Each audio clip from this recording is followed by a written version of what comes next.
Let's see, how much time do we have? Okay, we've got a couple of minutes. Let me touch very quickly on social networking, and then I'll see if we can take a few minutes for questions. We've already talked a little bit about social networking. I'm going to skip over some of these slides. The one thing I want to touch on very quickly is the different types of social networks that are out there. We have on the one hand sites like Facebook, MySpace, these types of sites. The intent of those sites is to keep in touch with people that we know. If my friends move away, I want to stay in touch with them. I want to know what's going on in their lives. I want to let them know what's going on in my life. So we're going to stay in touch with my close friends. That's this kind of social network. Then there's the other type of social network that says, I want to meet people. I want people to know who I am. This is things like Twitter, blogs, YouTube. You just put things out there, and anyone will consume that data. So I have a Twitter account. I don't know hardly any of the people that are connected to me on Twitter, because the intent is I'm just trying to get information out there. Whereas I also have a Facebook account, and I know everybody that I'm connected to. So two different types of social networks. The reason why I have them in overlapping circles here is because you can change the security settings on each of these to make it act like the other. So you can set up a blog, but then say, I'm only going to lock down the blog so that only people that I give permission to can actually access it. Or I'm on Facebook, but I'm going to open up my security settings so that everyone in the world can see what I'm posting on Facebook. The reason why I bring this up is because as parents, we need to understand how our children are using these social networks and which ones they're using. The good news is teens don't like Twitter. They tend to think it's kind of creepy.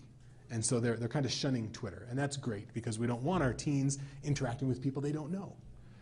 The bad news is they don't necessarily think about the things that they put on Facebook. They think I'm connected to my friends. There's this inherent sense of trust. I know all these people. I'm just communicating with my friends. And so they're going to share some very, very personal things. They're going to tell on Facebook where they're going on vacation, when they're going, what school they go to, what their address is, what their cell phone number is. They're going to give all this kinds of information out there. And the problem is that a lot of times these predators will be able to find their way into our children's network. So they'll say, our child will get a friend request. Hey, so-and-so wants to be your friend. They'll say, man, I don't recognize that name. Oh, but wait a minute. He's friends with Sally and Jimmy and John. Okay, yeah, all right. I must know him. So, okay, I'll accept it. Because they want to have as many friends as possible. It's a status thing, right? I have more friends than you. So they're happy to accept all these friend requests. Well, they could be predators out there trying to get into our kids' networks. And then as soon as they do, they know everything that they need to know about that child. So as parents, I would recommend that we sit down with our children. Don't just ask them, hey, do you know everybody that you're connected to on your social network?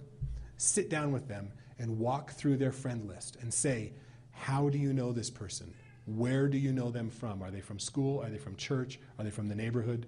And if your child cannot tell you where they know them from and what they look like and who they are, then you need to investigate that and find out who that person is and why they're connected to them.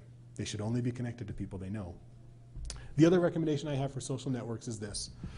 As a parent, be connected to your children. If your children are on Facebook, you should be on Facebook, and you should be connected with them. If your children are on MySpace, you should be on MySpace. You should be able to see everything that their friends see. And that's how you're going to be able to keep track of what's going on in their life and what they're participating in.